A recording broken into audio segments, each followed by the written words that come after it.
نوید احمد اتاری پتوں کی پنجاب سے عرض کر رہا ہوں۔ امیر اہل سنت کی بارگاہ میں سوال تھا کہ رمضان کے مہینے میں بہت سے لوگ ماشاءاللہ مساجد میں آتے ہیں نماز پڑھنے کے لیے، تراویح پڑھنے کے لیے، تو اس کے ساتھ ساتھ میں دیکھتا ہوں کہ مسجد میں وہ لوگ شور و گل کرنے والے بھی بہت ہوتے ہیں کہ یہ کام ایسے نہیں ہوا، یہ کام ویسے نہیں ہوا، یعنی کہ بہت زیادہ جو ہے لوگ جو مسجد کے انتظامیہ ہوتے ہیں، اس کے علاوہ بہت سارے لوگ انتظامیہ بننے کی کوشش کرتے ہیں۔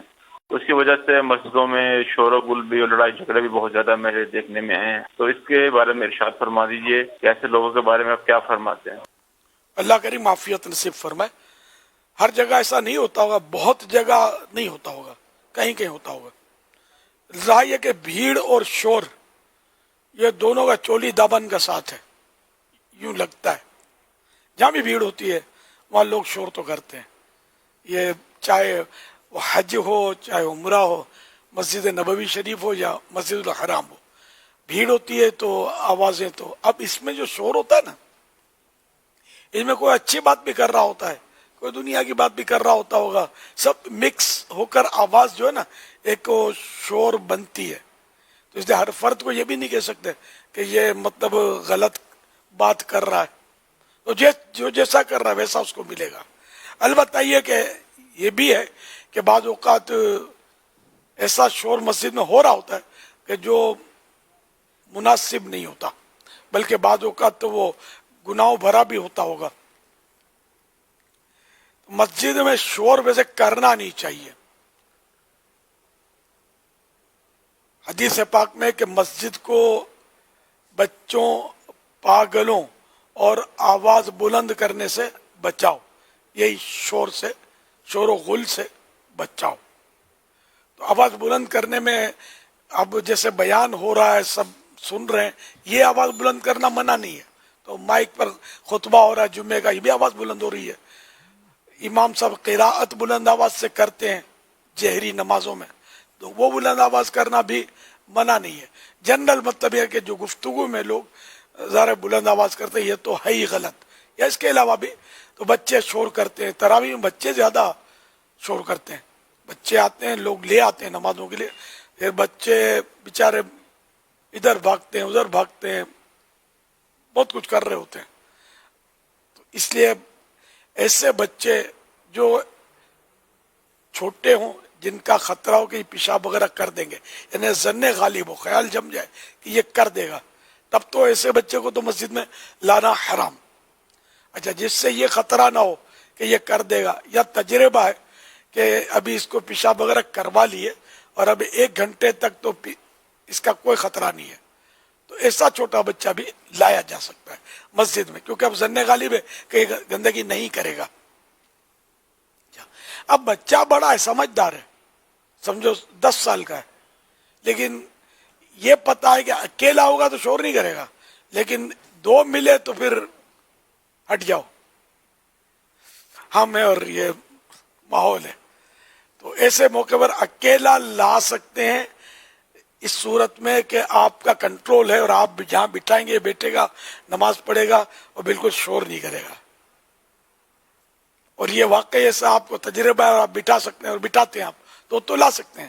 ورنہ یہ کہ ایسے بچے کو کہ 1 سے زیادہ ملیں گے، حالانکہ بڑے ہیں سمجھدار ہیں، لیکن یہ شور کا باعث بنیں گے، تو اب ان کو بھی لانا مسجد میں جائز نہیں رہے گا کہ یہ شور مچا رہے ہیں۔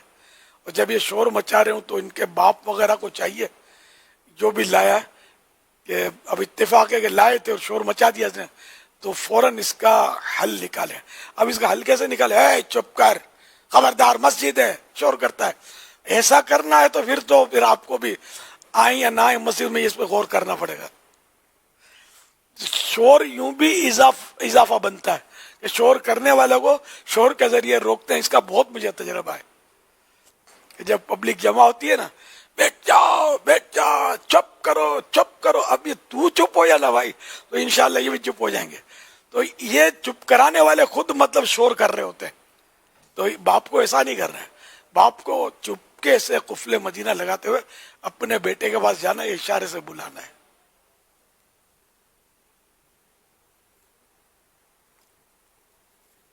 اس طرح اس کو مطلب بڑا ہوگا تو ذرا سمجھتا ہوگا کہ باپ کیا کہنا چاہتا ہے، تو بٹھا دیں۔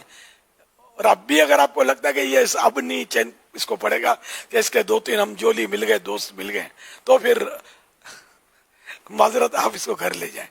اگر خود نہیں جا سکتا تو آپ کو بھی مسجد سے جانا پڑے گا. جی ہاں، بھلے تراویح کی کچھ رکعتیں رہ جائیں، لے جائیں اس کو. ورنہ اگر آپ بولو گے میری تراویح نکل جائے گی اور بچہ بھلے شور کرتا رہے، تو آپ سمجھ لیں گے آپ ثواب کا کام کرنے کے بجائے گناہ کے کام میں اس وقت پھنسے ہوئے.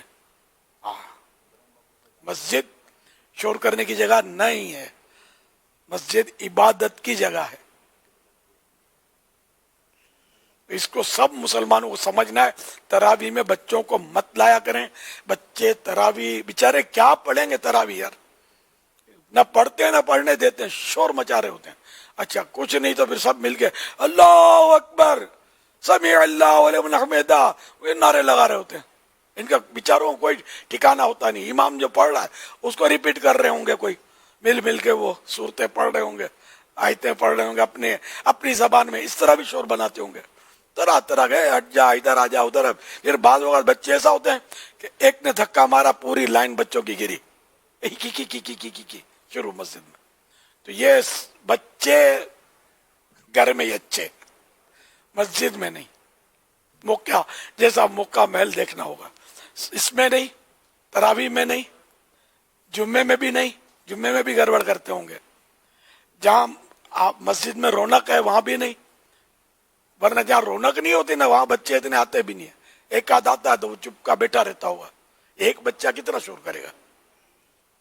اس طرح عید میں بھی نہیں. عید میں تو بڑا بعض اوقات تماشا بناتے ہیں بچے، تو اس لیے عید میں بھی یہ نہ چلیں. آپ بولیں گے بچے سیکھیں گے کیسے؟ آپ سکھاؤ گھر میں، امی سکھائیں ان کو. کہ ایک بار نماز پڑھنے کے لیے مسجد میں آ جائیں گے تو یہ سارا دین سیکھ جائیں گے کیا؟ صلو علی الحبیب صلی اللہ علی محمد. پر ہمارے چند سلسلوں میں نے مفتی شفیق صاحب کو یہ کہتے ہوئے سنا تھا کہ 3-4 سال کے بچے کو مسجد میں لا کر تربیت کرنے کے تعلق سے آپ کو یہ ہو رہا ہے. وہ جو 8-10 سال کا 11 سال کا 12 سال کا بچہ جو گھر میں ہے، جس کو واقعی مسجد میں لانا چاہیے، اس کی تربیت کرنی چاہیے، اس کو لا نہیں رہے. اور وہ 3-4 سال کا بچہ جو گھر میں تنگ کر رہا ہے اس کو مسجد میں لا رہے کہ بھائی یہ سیکھے گا کیسے. یعنی جس کو لانا ہے اس کو نہیں لایا جا رہا ہے، اور جس کو نہیں لانا چاہیے اس کو لایا جا رہا ہے. اور اگر یہ گھر میں نوافل وغیرہ یا دیگر عبادات کرنے کا معمول بنا ہے تو ہو سکتا ہے فائدہ اس میں بھی بڑھ جائے. اب تو مسجد تو گھر میں بڑھ رہی ہے نا. جی ہاں، گتے کی اور پلاسٹک کی. ابھی تک ہمارے پاس مسجد آئی نہیں ہے، شاید ہو سکتا ہے کہ تو گھر میں بن نہیں رہی. خرچہ ہوتا ہے اس میں، مفت تھوڑی آئیں گے گتے، پھر محنت پڑتی ہے، کٹنگ کرو، یہ تیار تھوڑی ملتی ہے. یہ تو گھر میں جب لگنی شروع ہوئی تو پھر ریڈی میڈ ملنی شروع ہو جائے گی. بچوں کی مسجد آپ بناؤ مسجد میں، مکتبۃ المدینہ والے لوگ خریدیں گے، نہ خریدیں تو میرے کو بولنا. چلو ٹھیک، 12 خرید کر میں تقسیم کروں گا انشاءاللہ. ٹھیک ہے انشاءاللہ. یہ جذبہ دلا رہا ہوں. ویسے بنانا یہ ضروری نہیں ہے، کیونکہ وہ صرف رمضان کے شروع کے دنوں میں بکے گی، سارا سال نہیں بکے گی، اور لاکھوں لاکھ روپے آپ کے سلوا جائیں گے. لیکن آپ کی اس بات سے یہ تو جذبہ دلا رہا ہوں. یہ بھی ممکن تو ہے جو آپ جذبہ کا فرما رہے ہیں، اس پہ یہ تو ممکن ہے نا، جیسے آپ نے بھی اعلان کیا ہم کوسٹنگ نکال لیں کہ بھائی اگر اس طرح کی مسجد بنانا چاہتے تو اتنے کی، اتنی بنانا چاہتے تو اتنے کی. اور اگر کوئی ہم کو کہہ دے ٹھیک ہے ہمیں بنا کر دے دے تو ہم 2-4 دن میں پیسے لے کے بنا کر دے دیں گے. ایڈوانس پیسہ لگانے کی ضرورت ہی نہیں ہے. پورٹیبل بن سکتی ہے. جی ہاں، منارے، گنبد، سبز گنبد خوبصورت، نہیں دیواریں اس کی، ہاں تو یہ تھپی بن جائے گی ایک. یہ اصل میں آپ اور نے وہ اس کے آپ اسکرو اور سب اس کو دے دیں تو یہ 15 منٹ 12 منٹ میں یہ یوں کر لیں گے. باقی سارا کٹنگ کر کے بنانا یہ نانی ماں کا گھر. اس پر آپ کی مجھے وہ بات یاد آئی جب آپ اپنی تاریخ کا ایک واقعہ بیان فرماتے، جھنڈا، سب جھنڈا کہ ہم نے وہ کیا، نے لیا، نے بنایا، نے ڈنڈے لیے، نے سب لیے، اور ہم نے یوں کیا، اور جب قوم نے بنانا شروع کر دیا تو پھر ہم نے، میرا خیال ہے اگر اس کی دہرائی ہو جائے تو اچھا ہے. یہ اسی سے میں نے لیا. دعوت اسلامی سے پہلے، ہاں دعوت اسلامی کا تو جب پتہ بھی شعور بھی نہیں تھا، بس ایک جذبہ کہ وہ کسی نے مشورہ دیا ہوگا تو وہ سب جھنڈے جشن ولادت میں لگنے چاہیے.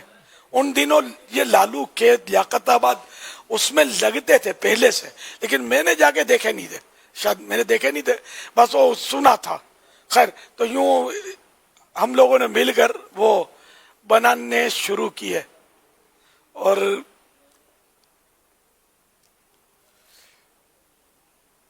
ہماری یعنی کہ وہ ڈنڈا آتا تھا، وہ کپڑے کے جو تھان ہوتے نا، اس کا ڈنڈا شاید 4 آنے کا ملتا تھا.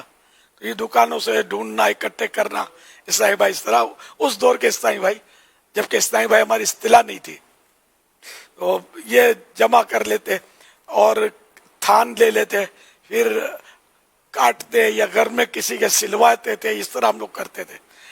یہ 1.25 روپیہ شاید ہم جھنڈے کا رکھتے تھے، کپڑے کا جھنڈا 1.25 روپے کا، 4 آنے یعنی 1/4 روپیہ.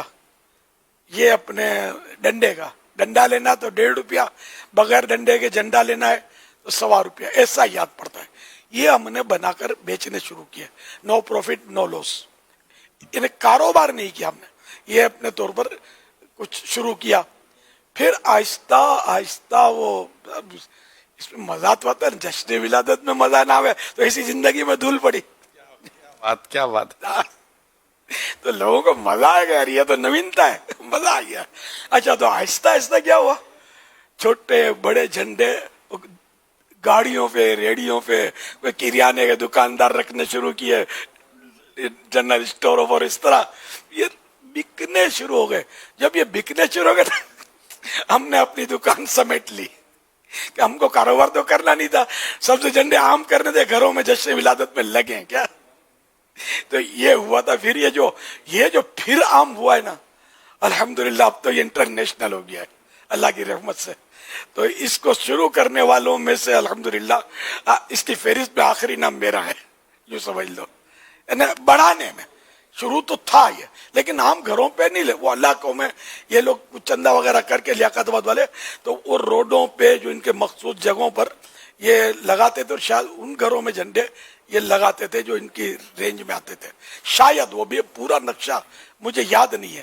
آہستہ آہستہ وہاں بھی کافی سجاوٹیں، رونقیں بڑھ گئیں، اور پھر رونقوں پر بھی کوششیں کی. پھر دعوت اسلامی اللہ نے عطا کی.